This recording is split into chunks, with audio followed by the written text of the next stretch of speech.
হজ করতে গিয়ে কেউ যদি মারা যায়, কেউ যদি দুনিয়া থেকে চলে যায়, তাহলে তার বিধান কি হবে?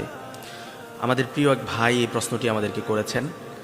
হজ করতে গিয়ে কেউ যদি হজ শেষ না করেই দুনিয়া থেকে বিদায় হয়ে যায়, দুনিয়া থেকে চলে যায়, তাহলে তার বিধান হচ্ছে সে শহীদের মর্যাদা লাভ করবে। তবে বাহ্যিক দৃষ্টিতে যদিও বা দুনিয়ার দৃষ্টিতে শহীদ মনে নাও হয়, কিন্তু আল্লাহ রব্বুল আলমিনের কাছে আখেরাতে রব্বুল আলমিন তার এই গোলামকে ক্ষমা করে দিবেন এবং শহীদ হিসাবে আল্লাহ রব্বুল আলমিন তার এই গোলামটাকে কবুল করে নেবেন। আমরা দেখি এই যে হজের মাস চলতেছে, অনেক ভাই ওমরা করতে যায়, অনেকে আবার বড় হজ করার জন্য সামনে যাবে। হাজার হাজার মানুষ সেখানে মারা যায়, দুনিয়া থেকে চলে যায়। হজের যেই আঞ্জামগুলো আছে সেগুলো শেষ করতে পারে না। তার উপর যদি হজ ফরজ হয়ে থাকে, হজের ফরজিয়াত কাজগুলো শেষ না করেই যদি ইহরাম অবস্থায় আল্লাহর বান্দা দুনিয়া থেকে চলে যায়, তাহলে সামর্থ্য থাকলে তার বদলি হজ করানো উত্তম, বদলি হজ করানো যেতে পারে। আর যদি ওই ব্যক্তির আর সামর্থ্য না থাকে বা তার পক্ষে তার পরিবার পরিজন যারা, তাদের পক্ষে হজ অন্য কারো দিয়ে হজ করানো সম্ভব না হয়, তাহলে তো আর কিছু করার নাই। আল্লাহ রব্বুল আলমিন আল্লাহর এই গোলামটাকে ক্ষমা করে দিবেন।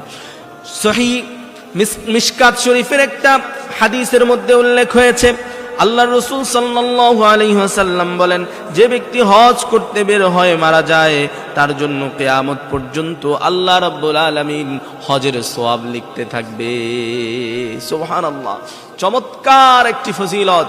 যদি কোনো আল্লাহর বান্দা হজ করতে গিয়ে ইন্তেকাল করে, হজ করতে গিয়ে যদি চলে যায় দুনিয়া থেকে, তাহলে আল্লাহ রাব্বুল আলামিন কিয়ামত পর্যন্ত আল্লাহর ওই গোলামটার জন্য হজের সওয়াব লিপিবদ্ধ করতে থাকবেন। ফেরেশতাদেরকে নির্দেশনা দিয়ে দেন, ফেরেশতারা তোমরা আমার এই গোলামের জন্য কিয়ামত পর্যন্ত হজের সওয়াব লিখতে থাকো। সুবহানাল্লাহ।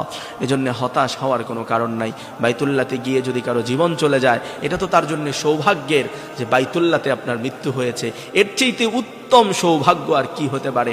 এজন্য আমরা তো সব সময় আল্লাহ তাআলার কাছে ফরিয়াদ করি, আল্লাহ মৃত্যুটা এমন জায়গায় দাও যেখানে দাঁড়িয়ে তোমাকে হাজিরা দিতে পারবো, এমন জায়গায় আমাদেরকে মৃত্যু দিও। এমন জায়গায় আমাদেরকে দিও যেটা বরকতপূর্ণ জায়গা। এমন জায়গায় আমাদের মৃত্যু লিখে দিও না যেই জায়গাটা নিকৃষ্ট, মানুষ যেই জায়গাটাকে ঘৃণার সহিত যেই জায়গাটাকে স্মরণ করে, এমনটা নয়, বরং যেই জায়গাতে তোমাকে পাওয়া যায় ওই জায়গায় আমাদের মৃত্যু তুমি লিখে রেখো। আল্লাহ যেন আমাদের সবাইকে শহীদ হিসাবে কবুল করেন। আল্লাহ যেন আমাদের সবাইকে বাইতুল্লাহ জিয়ারতের তৌফিক দান করেন। আমিন।